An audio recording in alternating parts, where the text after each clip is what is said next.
Alors, nous allons ensuite parler, n'est-ce pas, de l'adresse IPv4. Alors, on doit d'abord expliquer ce que c'est que l'adresse IPv4. Et je vais vous illustrer ça par un exemple très simple. Lorsque vous utilisez les téléphones cellulaires ou les téléphones fixes, vous avez besoin d'un identifiant. Et cet identifiant-là, il est unique pour chaque téléphone cellulaire ou pour chaque numéro de téléphone fixe. Alors, l'équivalent du numéro de téléphone qui est votre identifiant dans le réseau cellulaire, le GSM, son équivalent dans le réseau informatique, c'est l'adresse IPv4. Donc, l'adresse IPv4 ici représente votre identifiant de votre ordinateur. Il est unique quand vous êtes dans un réseau local. Pour que les ordinateurs puissent communiquer entre eux, ils ont besoin des adresses IPv4. Pas seulement IPv4, parce qu'il y a un second type d'adressage qu'on appelle l'adresse IPv6. Nous en parlerons dans d'autres vidéos pour expliquer, parce qu'on est en train de quitter l'adresse IPv4 vers les adresses IPv6, parce que l'adressage IPv4 est déjà saturé. Donc, pour comprendre, l'adresse IPv4 représente l'identifiant de l'ordinateur dans un réseau.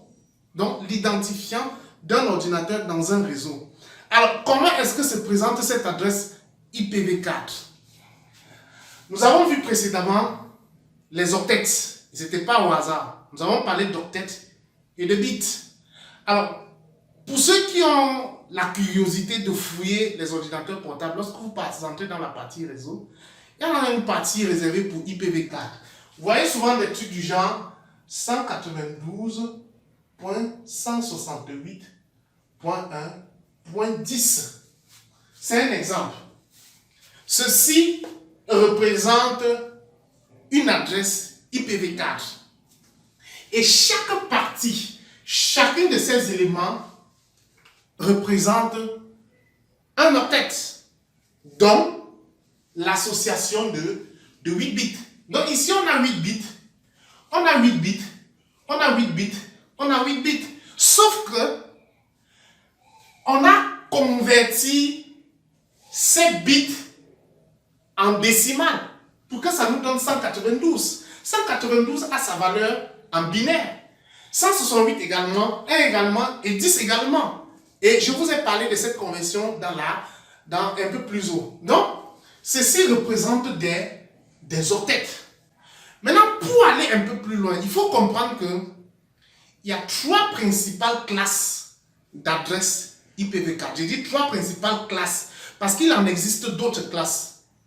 Les 3 principales classes, il y a les adresses de classe A, les adresses de classe B et les adresses de classe C. Je suis sûr que vous vous posez déjà la question de savoir, mais quelle est la différence entre une adresse de classe A, une adresse de classe B et une adresse de classe C? Je vous réponds juste derrière. Restez connectés.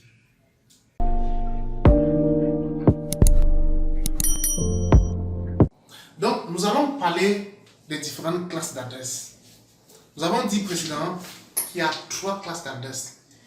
Il y a les adresses de classe A, 3 principales classes d'adresses, je le précise. Il y a les adresses de classe A, il y a les adresses de classe B et il y a les adresses de classe C. Alors, comme je l'ai dit, l'adresse IPv4, c'est un ensemble constitué de 4 octets. Et nous avons dit qu'un octet est l'équivalent de 8 bits. Et ces nombres, ce que vous voyez au tableau, c'est en décimale. Donc, il existe leur équivalent en binaire. Donc, pour les adresses de classe A, il faut savoir d'abord que l'adresse IPv4 a 2 principales parties. Il y a la partie réseau et la partie hôte. La partie réseau nous permet de déterminer à quelle classe appartient cette adresse. Et la partie réseau, n'est-ce pas, c'est pour, n'est-ce pas, donner à chaque adresse les adresses IPv4 différentes l'un des uns des autres. Donc, pour les adresses de classe A, la partie réseau occupe exclusivement le premier octet. Comme vous voyez ici. Vous voyez, ça c'est la partie réseau. Le reste c'est à 0. Ça c'est l'adresse réseau. Donc pour les adresses de classe A, la partie, le premier bit, c'est-à-dire que le premier octet, c'est le premier octet qui est utilisé pour donner l'adresse réseau. Le reste, on peut utiliser pour donner, n'est-ce pas, la partie hot.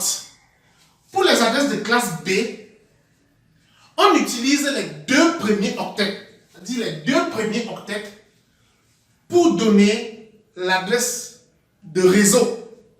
Les deux premiers octets.